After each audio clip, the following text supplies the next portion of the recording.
오늘 계속해서 소요리 문답 86번째 문답에 대해서 이제 5번째 살펴보고 있는데요. 질문은 이렇죠. 예수 그리스도에 대한 믿음이 무엇입니까? 예수 그리스도에 대한 믿음이 무엇입니까? 이에 대한 답변은 이렇습니다. 예수 그리스도에 대한 믿음은 구원의 은혜이며 이를 통해 우리는 복음 안에 우리에게 제시되신 그분만을 받아들이고 의지해서 구원을 얻습니다. 입니다. 한번 저를 봐주시면요. 우리가 예수 그리스도에 대한 믿음은 은혜입니다. 은혜로 주어지는 것인데 이것은 예수 그리스도를 이제 받아들이고 또 의지하게 만드는 게 믿음의 요체다. 이 부분에 대해서 이제 4번째로 살펴보고 오늘 5번째인데요. 한번 좀 더 깊이 있게 좀 살펴보면 이렇습니다. 오늘 소제모로 다룰 주제는 구원의 복음은 모든 사람에게 제시되는 것이다. 이 부분에 대해서 좀 다뤄보도록 하겠습니다. 우리가 이제 전도하다 보면 왜 뭐 누구는 이렇게 복음을 전달받아서 이렇게 구원받게 되는데 누구는 그렇지 않은 사람은 어떻게 되는 거냐? 뭐 이순신은 어떻게 되는 거냐? 뭐 유관순은 어떻게 되는 거냐? 이런 이야기들을 왕왕 들을 때가 좀 있습니다. 이제 이런 부분들이 좀 누구나 할 수 있는 질문이기도 한데 어려운 질문이에요. 근데 오늘 일단 이 구원의 복음은 모든 사람에게 제시되는 것이다. 이 부분을 좀 살펴보겠습니다. 구원의 이 복음은 모든 민족과 모든 사람에게 제시되는 것입니다. 이것은 제한 없이 증거됩니다. 이제 이 부분이 기본적으로 성경의 말씀입니다. 한번 여러분 마가복음 16장 15절 보면 우리가 잘 아는 말씀이기도 한데 또 이르시되 너희는 온 천하에 다니며 만민에게 복음을 전파하라. 한번 저를 봐주시면요. 이게 예수님의 마음이고 하나님의 마음이고 하나님의 뜻입니다. 온 천하에 다니며 만민에게 복음을 전파하라. 근데 이 방식이 좀 우리로서는 전도입니다. 전도.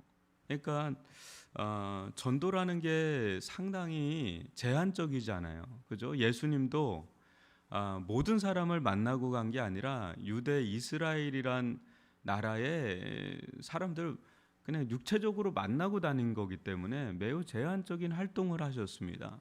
그리고 제자들이 그렇게 많지 않았죠. 뭐 핵심 제자들은 12명인데 만민에게 전파하라 그럴 때 모든 사람들을 다 만날 수는 없다. 이런 한계를 가지고는 있지만 근본적으로는 천하 만민에게 복음을 전파하는 것이 하나님의 뜻이다. 이것을 우리가 볼 수가 있습니다. 한번 그 다음 보시면요. 구원은 하나님이 자신의 주권으로 거저 주시는 은혜다. 은혜입니다.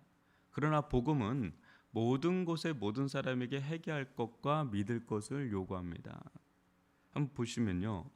우리가 이제 구원이라는 건 그냥 은혜예요. 진짜 그야말로 그래요. 우리가 뭔가 잘나서 예수 믿게 된 게 아니죠. 저만 해도 누군가 저한테 복음을 전하지 않았다면 그리고 그분이 저를 위해서 기도해 주시고 또 사랑해 주시고 어떻게든지 예수님을 영접하도록 또 성경 말씀을 가르쳐 주고 이런 것들이 없었다면 저는 예수를 과연 내가 믿었을까? 근데 보면 그런 것들을 어떻게 제가 조장할 수가 없지 않습니까? 누군가는 뭐 내가 말도 하지 않았는데 일면식도 없는 사람들이 그렇게 그런 먼저 받은 그 사랑으로 저에게 전도에 전도를 해 주신 것이고 어느 순간에 도저히 믿을 수 없었던 예수님이 믿게 되는 거. 이거는 제가 볼 때는 그냥 은혜입니다. 근데 저만 그런 게 아니라 예수를 믿게 된 분들이 다 그렇죠. 뭐 믿음의 가정에서 태어났든 그렇지 않은 분이든 다 은혜죠. 그 믿는 분들을 만나게 하시고 또 전도받게 하시고 또 어느 순간에 믿게 되고. 근데 그 복음이 이제 우리에게만 그럼 이렇게 복음이 전달됐냐? 그렇지 않아요. 상당히 많은 분들에게 복음이 전달됐지만 어떤 분은 정말 회개하고 믿어요. 근데 어떤 분들은 그게 안 되는 분도 있고 또 아직 안 된 분도 있고. 근데 그게 또 우리가 뭐 잘나서 회개하고 믿게 된 게 아니라 은혜로 그 정말 회개하게 되고 믿게 되는 그런 경험들을 하게 되죠. 여러분 디모데전서 2장 4절에 보면 하나님은 모든 사람이 구원을 받으며 진리를 아는 데 이르기를 원하신다. 이게 하나님의 마음이에요. 모든 사람이 구원을 받고 진리를 아는 데 이르기를 원하신다는 거죠. 또 베드로후서 3장 9절도요. 주의 약속은 어떤 이들이 더디다고 생각하는 것 같이 더딘 것이 아니라 오직 주께서는 너희를 대하여 오래 참으사 아무도 멸망하지 아니하고 다 회개하게 이르기를 원하신다. 이게 하나님의 본심이라는 거예요. 아무도 멸망하지 않고 회개하게 이르기를 원하신다. 그러나 여러분 한번 보세요. 그 다음 보면 이렇게 복음의 초청은 우주적일 정도로 아주 모든 이들을 다 품고 있지만은 구원의 약속은 오직 믿는 자에게만 적용된다. 믿는 자에게. 그래서 복음은 모든 사람이 믿을 것이라고 말하진 않아요. 모든 사람에게 복음을 전파라고 하지만 모든 사람이 믿을 것이다. 온 천하 만민이 믿을 것이다. 그렇게 말하진 않아요. 더욱이 이 복음은, 이 믿음은 하나님의 선물로서 은혜 수단 아래에서 성령의 역사로 선택된 자에게 주어진다. 그러니까 청함 받은 사람은 많지만 택함 받은 자는 적다라는 게 그런 거예요. 이게 우리가 복음을 전도하면서 얼마나 많은 사람에게 직간접적으로 복음을 전합니까? 근데 이게 청함 받은 사람은 많죠. 그러기를 원하고 다 오기를 원하죠. 그러나 거기서 구원하기로 택정함을 받은 택함 받은 자는 적다. 그래 우리는 누가 택함 받은 자인지 모르죠. 그러니까 무작위적으로 막 전파하는 게 맞아요. 그러다가 누군가 거기에 복음에 대해서 반응하고 믿고 그러면 이 사람이 만세전에 영원 전부터 택정하기로 택함 받기로 작정된 자구나. 그거를 그제서야 알 뿐이지 미리 이렇게 단정 지을 수가 없어요. 우리는 하나님이 아니기 때문에. 그래서 여러분 로마서 10장 15, 16절 보면 보내심을 받지 아니하였으면 어찌 전파하려 기록된 바 아름답도다 좋은 소식을 전한 자들의 발이여 한가 같으네. 그 전도해야 된다는 거죠. 모든 사람에게. 그러나 그들이 다 복음을 순종하지 아니하였도다. 그래요. 그러니까 복음을 다 순종하지를 않는다는 거죠.